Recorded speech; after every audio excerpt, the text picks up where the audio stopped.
Hello दोस्तों, स्वागत है आपका अपने YouTube चैनल पर। आज है शर्तिला एकादशी। शर्तिला एकादशी माघ मास के कृष्ण पक्ष की एकादशी को कहते हैं। इस दिन भगवान विष्णु की पूजा की जाती है। इस दिन काले तिलों के दान का विशेष महत्व है। शरीर पर तिल के तेल की मालिश, जल में तिल डालकर उससे स्नान, तिल जलपान तथा तिल पकवान की भी इस दिन विशेष महत्ता है। इस दिन तिलों का हवन कर रात्रि जागरण किया जाता है। पंचामृत में तिल मिलाकर भगवान को स्नान कराने से बड़ा पुण्य मिलता है। शर्तिला एकादशी पर तिल मिश्रित पदार्थ स्वयं भी खाएं और ब्राह्मणों को भी खिलाएं। शर्तिला एकादशी का व्रत बिना कथा अधूरा है, तो चलिए सुनते हैं शर्तिला एकादशी व्रत की कथा। एक बार नारद मुनि भगवान विष्णु के धाम बैकुंठ पहुँचे। वहाँ उन्होंने भगवान विष्णु से शर्तिला एकादशी की कथा तथा उसके महत्व के बारे में पूछा। तब भगवान विष्णु ने उसे बताया कि प्राचीन काल में पृथ्वी पर एक ब्राह्मण की पत्नी रहा करती थी।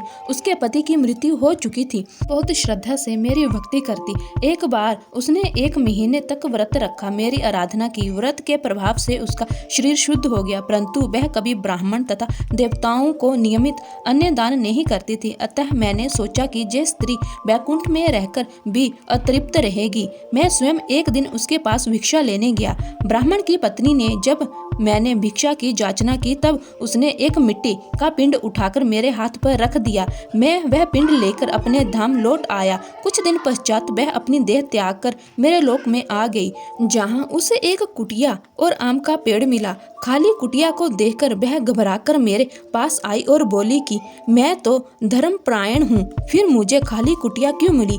तब मैंने उसे बताया कि यह अन्न दान नहीं करने तथा मुझे मिट्टी का पिंड देने से हुआ है। मैंने फिर उसे बताया कि जब देव कन्याएं आपसे मिलने आए, तब आप अपना द्वार तभी खोलना जब तक वे आपको शर्तिला एकादशी की व्रत विधि ना बताए। स्त्री ने ऐसा ही किया और जिन विधियों को देव कन्या ने कहा था, उस विधि से शर्तिला एकादशी का व्रत किया। व्रत के प्रभाव से उसकी कुटिया अन्न धन से भर गई। इसलिए हे नारद, इस बात को सत्य मानो कि जो व्यक्ति इस एकादशी का व्रत करता है और तिल वह अन्न दान करता है, उसे वैभव की प्राप्ति होती है। भगवान विष्णु आप सभी का शर्तिला एकादशी का व्रत सफल करे और आपकी सभी मनोकामना पूर्ण हो। और वीडियो के लिए लाइक सब्सक्राइब करें।